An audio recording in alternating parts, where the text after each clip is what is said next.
TV24 বাংলার প্রাণের পুজো টানের পুজো 2025 নিবেদন করছে চরক স্কয়ার হসপিটাল, 55 তলা, বহরমপুর, মুর্শিদাবাদ।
নমস্কার, আপনারা দেখছেন TV24 বাংলার সঙ্গে রয়েছে আমি সুস্মিতা, আর আমার সাথে রয়েছে ক্যামেরায় রামি। আর এই মুহূর্তে আমরা পাড়ায় পাড়ায় পুজোর লড়াই চরক স্কয়ার হসপিটাল প্রেজেন্ট। এই সময়ে আমরা দাঁড়িয়ে রয়েছি অমর সুভাষ সংঘর একদম পুজো মণ্ডপের ঠিক মাঝখানে। আপনারা দেখতেই পাচ্ছেন আমার সাথে রয়েছে পাড়ার এবং পুজো কমিটির সদস্যরা। সবাই ভীষণ এক্সাইটেড, কারণ এই মধ্যেই TV24 বাংলার এই পাড়ায় পাড়ায় পুজোর লড়াই কিন্তু অলরেডি ভীষণ জমে গেছে। সকলের মধ্যে সকলেই খবর পেয়ে গেছে, ডাক আসছে আমাদের কাছে যে আমাদের কাছে কবে আসবেন। সত্যি তো কবে আসবো, বা আপনাদের কাছে যে অনুষ্ঠানগুলো হয়ে গেল সেটাই বা কবে আমরা জানতে পারবো, টেলিকাস্ট কবে হচ্ছে। কিন্তু তার জন্য সমস্তই সবসময় আপনাদের নজরে রাখতে হবে TV24 বাংলার পর্দায়। আসবো আমরা এই পাড়া পাড়া পুজো লড়াই আজকের কোয়েশ্চেন আনসার পর্বে, কিন্তু তার আগে জেনে নেব অমর সুভাষ সঙ্গের এবছরের পুজোর থিম কি রয়েছে। আসুন দাদা, আপনার নাম? রাজু গাঙ্গুলি। আমি প্রথমেই TV24 বাংলাকে দয়ানগর নবরত্ন মন্দির পূজা কমিটি পরিচালনায় অমর সুভাষ সংঘের পক্ষ থেকে আমি ধন্যবাদ জানাবো। আমাদের এবারে প্রতি বছরই আমরা নতুন নতুন ভাবনা নিয়ে মণ্ডপ সুসজ্জিত করি। আমাদের সভাপতি মাননীয় নারুগোপাল মুখার্জি মহাশয়, চেয়ারম্যান বহরমপুর মিউনিসিপ্যালিটি, আমাদের সেক্রেটারি মাননীয় সুমন মণ্ডল। তো এদের উৎসাহ এবং এদের পরিকল্পনা অনুযায়ী আমরা এবছর যেটা করেছি সেটা হলো মডার্ন স্কাল্পচারের উপর, অর্থাৎ আধুনিক ভাস্কর্যের উপর আমরা মণ্ডপটা তৈরি করেছি। আচ্ছা, এই যে চিন্তা ভাবনা, এটা ঠিক কত দিনের চিন্তা ভাবনা? এটা আমরা গত বছর পুজো কমপ্লিট হওয়ার পর থেকে আমরা চিন্তা ভাবনাটা শুরু করেছি। আচ্ছা, এই যে একটা স্ট্রাকচার, বড় একটা হিউজ স্ট্রাকচার তৈরি, এটা তৈরি করতে কি সমস্তটাই এই লোকাল থেকে সমস্ত? হ্যাঁ, আমাদের পুরোটাই লোকাল। আমি বলি আপনার যে মণ্ডপ যারা তৈরি করছেন সেটা হচ্ছে ইউনিক ডেকোরেটর এবং পরিকল্পনা ভাবনা চিন্তায় দীপক কর্মকার। আর আমাদেরই পাড়ার শিল্পী, মানে পাড়ার মানুষ, আপনার সীতারাম দাস, উনি প্রতিমা শিল্পী। এবছর কিন্তু আমরা প্রতিমাতে একটা নতুনত্ব আনার চেষ্টা করেছি। আপনাদের এই পুজো ঠিক কত বছরের? আমরা এবার 79তম বর্ষে পদার্পণ করলাম। এই যে এত বড় একটা পুজোর আয়োজন, একটা অ্যারেঞ্জমেন্ট আছে, সমস্ত সদস্যদের কতটা সহযোগিতা পাচ্ছেন? দারুণ সহযোগিতা। প্রত্যেক সদস্য আমরা একে অপরের সঙ্গে মিলন ঐক্যে থাকি। হ্যাঁ, আমরা সবাই মিলে একসাথে আমরা এগুলো করি। এবং এই যে সহযোগিতা, এই যে এত বড় একটা অনুষ্ঠানের আয়োজন আপনাদের, কেমন আশা করছেন মানুষ কতটা আপনাদের পাশে? আমরা দীর্ঘদিন ধরে প্রতি বছরই, আপনারাও জানেন, আমরা নতুনত্ব আনার চেষ্টা করি এবং বহরমপুর শহর তথা বহরমপুরের বাইরে থেকে প্রচুর দর্শনার্থী আমাদের এখানে আসে। এই যে প্রচুর দর্শনার্থীর কথা বলেন আপনি, সাথে নাম প্রসঙ্গতে আমি আসছি, আমাদের পৌরপিতাও রয়েছেন আপনাদের এই পুজো কমিটির সাথে যুক্ত। কিন্তু এই যে প্রচুর দর্শনার্থী এখানে আসবে, তার তো একটা সিকিউরিটি বা একটা প্রশাসনিক যে তৎপরতা সেটা নিয়ে কতটা আপনারা অবগত? দারুণভাবে আমাদের বহরমপুর পুলিশ প্রশাসন দারুণভাবে আমাদেরকে সহযোগিতা করে প্রতিটা মুহূর্তে। আমাদের ভলান্টারি, আমাদের ভাইরা আছে, তারা ভলান্টারি সার্ভিস দেয়। আমরা সারা রাত ধরেই আমরা এখানে থাকি প্রতিটা মুহূর্তে। আপনার ডাক্তার থেকে শুরু করে এখানে একটা আমরা হেলথ ক্যাম্পও করি। সব কিছু দিক থেকে মানুষের সিকিউরিটি আমরা রাখি। অনেক অনেক ধন্যবাদ দাদা, আর প্রত্যেককে আগামী পুজোর অনেক অনেক শুভেচ্ছা। তবে এইবার আমরা চলে আসব যেটা আমাদের আজকের উদ্দেশ্য, পাড়ায় পাড়ায় পুজোর লড়াই। আমি একটা সহজ প্রশ্ন দিয়ে শুরু করি। হ্যাঁ, চাই প্রথম প্রশ্নটারই কেউ ভালোভাবে প্রাইজটা নিয়ে যাক। এবছর দুর্গাপুজো দেবীর আগমন ও গমন কিসে? মাসিমা হাত তুলেছেন, উনি একদম ঝট করে হাত তুলেছেন, মনে হয় এই পঞ্জিকা একদম নখ দর্পণে রয়েছেন। আসুন, সামনে আসুন। আগমন হচ্ছে গজে, আচ্ছা, আর গমন হচ্ছে আপনার দোলায়। একটা জোরে হাততালি হোক ওনার জন্য, মাসিমার জন্য সব থেকে একটা জোরে হাততালি হোক। আর ওনার হাতে এই মুহূর্তে তুলে দিচ্ছি আমরা কাকিমার হাতে চড়ক স্কয়ার প্রেজেন্ট পাড়ায় পাড়ায় পুজোর লড়াই আজকের মেমেন্টো। ধরুন, কেমন লাগছে? খুব ভালো লাগছে। আমরা যেন প্রতি বছর এইভাবেই যেন আনন্দ করতে পারি, আর এইভাবেই যেন আমার উৎসবে সবাই মিলে। হ্যাঁ, মা দুর্গা কাকে বধ করেছিলেন?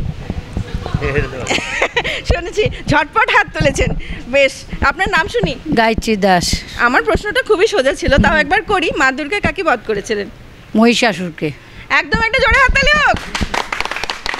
আর যেমন কথা ছিল যে জোরে হাততালি হবে, আর ঠিক তারপরে দেওয়া হবে পুরস্কার, কিন্তু পুরস্কারের আগে হবে ঢাকের বাজনা। হয়ে যাক একদম। চড়ক স্কয়ার হসপিটাল প্রেজেন্ট পাড়ায় পাড়ায় পুজোর লড়াই। আজকের আরও একটি স্মারক আমরা তুলে দিচ্ছি, স্মারক হিসেবে একটা ছোট ভাগনা হাতে তুলে দিচ্ছি। কেমন লাগছে? খুব ভালো লাগছে। এই যে আজকে এরকম একটা অনুষ্ঠান, এই এতদিন আমরা পুজো মানে করি, তো আমরা বহুদিন দীর্ঘদিন এই অমর সুভাষ সংঘ ক্লাবের পুজোর সঙ্গে জড়িত। আমরা ভীষণভাবে আনন্দ পাই এবং আনন্দ করি, এবং আমাদের এই পাড়ায় যে ছেলে সবাই আছে, বিশেষ করে আমাদের যে সেক্রেটারি আছে সুমন মণ্ডল, তার সহযোগিতা আমরা বিশালভাবে আনন্দ উপভোগ করি। তো আমি মানে এই প্রাইজের প্রোগ্রামটা আমি এই প্রথম আজকে পেলাম, আমার ভীষণ ভালো লাগছে। নাম শুনবো আগে? সুতপা ভট্টাচার্য। আমার প্রশ্নটা খুবই সহজ ছিল, আমি কিন্তু তার আগের উত্তরটা আমি জানতে চেয়েছিলাম, কেউ আমি বলতে পারলো না, পেলে ভীষণ খুশি হতাম। তবে যে উত্তর পেয়েছি সেটাই আপাতত নেই। আমরা যে মহাদেবের দুই অনুচর, তার নাম শ্রীনন্দী শ্রীভিঙ্গি। একটা জোরে হাততালি হোক। আর ঠিক তার সাথে সাথে সামনে পুরস্কার আনা হয় ঢাকিদের কাছে। আবার বলবো ঢাকের আওয়াজের জন্য।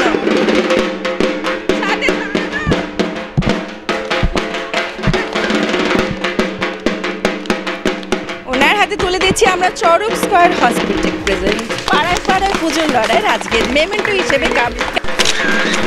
কেমন লাগছে? খুবই ভালো লাগছে। এটা ভালো লাগছে বেশি না পুজোতে যতগুলো জামা কাপড় হয়েছে সেটা বেশি ভালো না? এই অনুষ্ঠানটা ভালো লাগে। জামা অনুষ্ঠানটা ছোটবেলা থেকে হচ্ছে, সেটা হচ্ছে, আর এটা নতুন। এই অনুষ্ঠানটা নতুন। আমাদের পাড়াতে এরকম অনুষ্ঠান খুবই হয়, কিন্তু এই ধরনের অনুষ্ঠান ছোট থেকে পাইনি। এবারে খুবই ভালো লাগছে এরকম অনুষ্ঠান। আচ্ছা, এটা বলুন যে এই যে প্রশ্ন উত্তরের পালা, এতে কি আমরা আমাদের মগজটা ঝালিয়ে নিতে পারছি? একদম একদম ভুলে গেছিলাম, কিন্তু তাই না? সব শুনছি যেগুলো জানি না, মনে পড়ছে। আর পুজো কটা জামা কাপড় হয়েছে? আমার 3টে জামা 4টে প্যান্ট হয়েছে। উরি বাবা, তোর 6টা। তো আমার 2টো হয়েছে। আজ এতগুলো জামা কাপড় পরেছে ওরা, তাহলে এই এতগুলো জামা কাপড় তো পরতে হবে। কবে কবে পরবো তাহলে পুজোয়? আমার প্রশ্ন তোদের জন্য যে পুজোয় আমরা কটা দিন সেলিব্রেট করি, কে বলতে পারবে? 3 জনের মধ্যে কেউ পেছন থেকে বলবেন না, ওরা নিজেরাও তো। তুই হাত তুলেছিস, বল দেখি পুজোয় কি কি দিন আমরা সেলিব্রেট করি? 5 দিন। বল শুনি কি কি। ষষ্ঠী, সপ্তমী, আঙুলে গুনে শুনি, আমরা আঙুলে কাউন্ট করে শুনবো। 1 নম্বর দিন 1 নম্বর দিন হ্যাঁ ষষ্ঠী, 2 নম্বর দিন সপ্তমী, 3 নম্বর দিন অষ্টমী, নবমী, 4 নম্বর দিন নবমী, 10 নম্বর দিন 5 নম্বর দশমী। 5 নম্বর হচ্ছে দশমী। একটু গুলিয়ে গেছে কিন্তু একদম জোরে হাততালি হোক, একদম ঠিক বলেছে।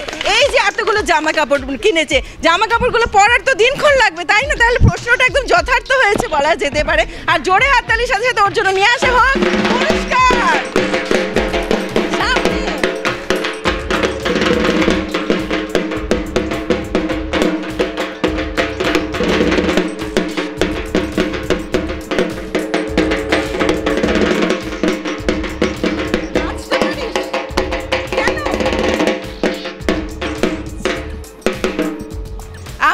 তোর নাম শুনি বল এবার। দীপাঞ্জন দে। দীপাঞ্জন আমার সাথে রয়েছে, আর দীপাঞ্জনের হাতে আমরা তুলে দিচ্ছি চড়ক স্কয়ার হসপিটাল প্রেজেন্ট পাড়ায় পাড়ায় পুজো লড়াই মেমেন্টো। বল দেখি কেমন লাগছে, কেমন লাগছে? ভালো লাগে। ঠিক আছে, চলো আসবো পরবর্তী প্রশ্ন নিয়ে। কটা হলো? মা দুর্গার বাবা মায়ের নাম কি? ভাববেন, খুব সহজ। আসুন, আপনার নামটা শুনুন। নাম বিপ্লব অধিকারী। হ্যাঁ। বাবার নাম হচ্ছে হিমালয়, আচ্ছা। আর মায়ের নাম হচ্ছে মেনুকা। একটা জোরে হাততালি হোক দাদার জন্য, ভীষণ ভালো উত্তর দিয়েছেন।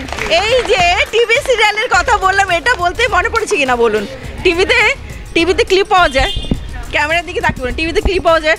আমরা অনেকগুলো চ্যানেল রয়েছে যেখানে সিরিয়ালগুলো দেখানো হয় বরাবর, আর তার জন্য কিন্তু আমরা অনেকটা আপডেটও হয়ে যায় বিষয়গুলো নিয়ে। ঠিক তাক, বই পড়া তো থাকি, ইন্টারনেট গুগল সবই রয়েছে, কিন্তু এছাড়াও যেটা হয় যে আমরা কি রপ্ত করব সেই বিষয়টা রয়েছে। একটা জোরে হাততালি হোক দাদার জন্য, আর দাদার হাতে তুলে দেবো আমরা পুরস্কার, কিন্তু তার আগে শুনবো ঢাকের আওয়াজ।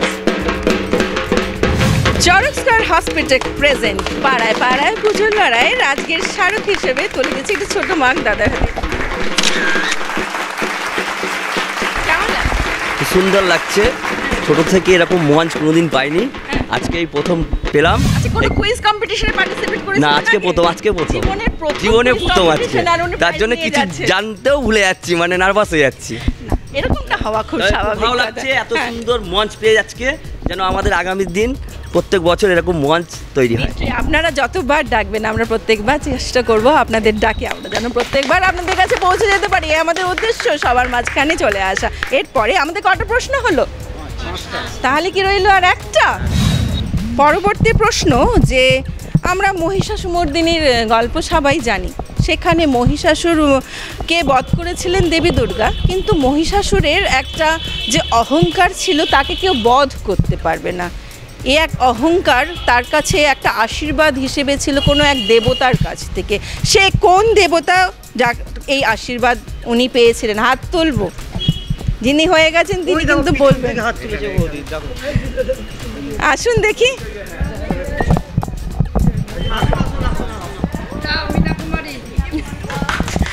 এই সময়ে আমার সামনে যে উনি রয়েছে, ওনার নামটা মীনা কুমারী শুনতে পাচ্ছি, কিন্তু আমি ঠিক জানি না আসলেও কি উনি মীনা কুমারী নাকি, নামটা জেনে নেবো। রীতা সরকার।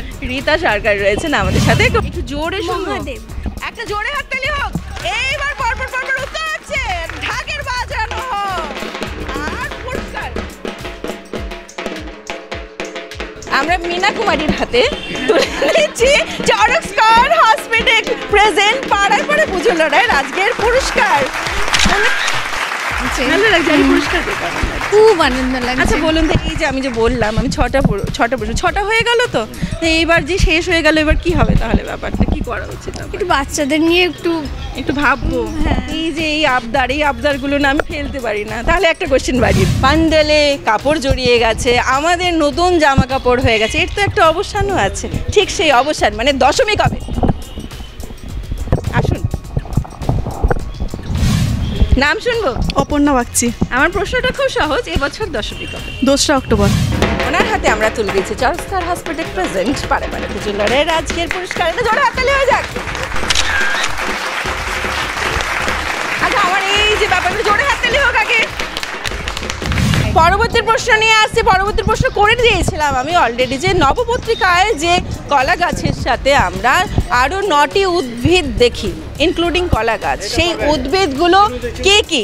কারণ সেটা ছাড়া কিন্তু পুজো শুরু হয় না। নবপত্রিকা সেই 9টি উদ্ভিদ, এটা জানেন তো? বেশ, শুনবো, এটা শুনি। ধান গাছ, হ্যাঁ। হলুদ গাছ, হ্যাঁ। মান গাছ, হ্যাঁ ঠিক আছে। কাঁঠালের গাছ, না কাঁঠাল নয়, কাঁঠাল পাতা, না কাঁঠাল নয়, বেলের জোড়া বেল, হ্যাঁ বেল, তারপরে ডালিম, হ্যাঁ ঠিক আছে, তারপরে আপনি বললেন না, আর বলি আস্তে আস্তে আস্তে আস্তে কাউন্ট করি, আমরা শুরু থেকে কাউন্ট করি। উনি আমার একটা ভুলে একটা, উনি বলেছেন কলা, কচু, হলুদ, জয়ন্তী, বেল, ডালিম, মান, ধান, আর রইল অশোক। হ্যাঁ ঠিক আছে, দাদা বলেছিলেন, আমি বলেছিলাম আশেপাশ থেকে উত্তর আসছে, কিন্তু কালেকশন একটা জোড়া হাতেই হোক ওনার জন্য কিন্তু আমরা দেবো পুরস্কার। ওনার যে চেষ্টা এই সময়, সেটার জন্য উনি কিন্তু এইটা কিন্তু একটা প্রাপ্য। আমি কিন্তু মাসিমার হাতে আমরা তুলে দিচ্ছি চরস্কার হসপিটাল প্রেজেন্ট পাড়ায় পাড়ায় পুজো লড়াই আজকে স্মারক হিসেবে কাজ। আপনি যে শুরু থেকে চেষ্টা করছেন জানেন তো, মানে হ্যাঁ আপনি অনেকবার সামনে এসেছেন, এই বয়সে এসে যে আপনার যে একটা চেষ্টা, বয়স হ্যাঁ এই যে চেষ্টা ভীষণ ভালো লাগছে। আপনার কেমন লাগছে? আমার খুব আনন্দ। আর আমরা যে আজকে এই অনুষ্ঠান করছি সেটা কেমন লাগছে? খুব আনন্দ, খুব ভালো লাগছে। বেশ, মহিলাদের লিডার হচ্ছেন উনি। TV24 বাংলাকে আমরা আন্তরিক ধন্যবাদ জানাই। তার কারণ হচ্ছে আমরা এই ঐতিহ্য প্রাচীন যে নবরত্ন মন্দির আছে, এই মন্দিরে আজকে প্রায় ৭৮ বছর আগে এই এলাকার কিছু মানুষ, তারা আমাদের মধ্যে নেই এখন, তারা চিন্তা ভাবনা করেছিল এইখান থেকে অনেক দূরে এই মহিলাদেরকে পুজো দিতে যেতে হতো। সেই জন্য তারা চেষ্টা করেছিল এইখানে আমরা এই প্রথমেই নবরত্ন মন্দিরে এই পুজোটা হতো। পরবর্তীতে পুজোর পরিধি বাড়ার সাথে সাথে আমরা এই পুজোটাকে আমাদের অমর সভা সংঘ ক্লাবে এনে আমরা করি। তারপরে এটার পরিসর আরও বাড়তে থাকে। বিগত ৪-৫ বছর থেকে এই পুজোটা বিশাল আকারে হচ্ছে। তার একটাই কারণ হচ্ছে আমাদের এই এলাকার পৌর প্রতিনিধি তথা বহরমপুর পৌরসভার পৌরপিতা নারুগোপাল মুখার্জির সহায়তায় এবং এখানকার আমাদের সকলের প্রিয় যে সম্পাদক আছে এই পুজো কমিটির সুমন মণ্ডলের সহযোগিতায় এত বড় পুজো আমরা করতে পেরেছি। তার জন্য আমরা পৌরপিতাকে অসংখ্য ধন্যবাদ জানাচ্ছি। হ্যাঁ, এই এলাকা হচ্ছে গুণীজন সম্বর্ধিত এলাকা, প্রচুর গুণীজন মানুষ বাস করেন এখানে। এই দেখেন এখানে সামনেই আছে আমাদের এখানে বীরবল দাস, এক প্রতিমা শিল্পী, উনি এখন রিটায়ার্ড করে গেছেন ধরুন, উনারই ছাত্র সব এরা তারা তৈরি করছে আমাদের। হ্যাঁ, এছাড়া রাষ্ট্রপতি পুরস্কারপ্রাপ্ত মানুষ আছে, বহু শিল্পী আছে, গুণীজন সম্বন্ধিত এলাকা। সেহেতু আমরা আপনাদেরকে তো ধন্যবাদ জানাচ্ছি। আমাদের এই নবরত্ন মন্দির দুর্গাপুজো কমিটির তরফ থেকে সভাপতি রঞ্জিত দলুই আপনাদের একটা স্মারক সম্মান তুলে দিচ্ছেন, এটা গ্রহণ করুন।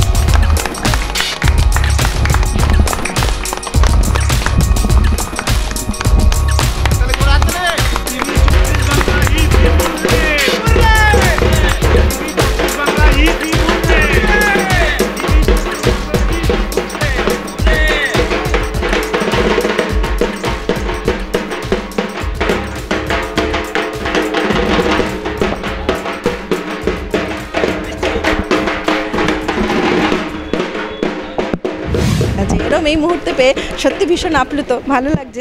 পুজো দেখতে তো অবশ্যই আসবো, আপনারাও আসবেন নিশ্চয়ই।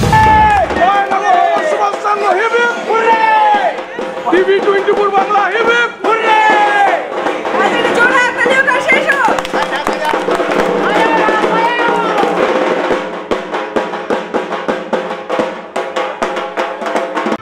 TV24 বাংলার প্রাণের পুজো টানের পুজো 2025 নিবেদন করছে চরক স্কয়ার হসপিটাল, 55 তলা, বহরমপুর, মুর্শিদাবাদ।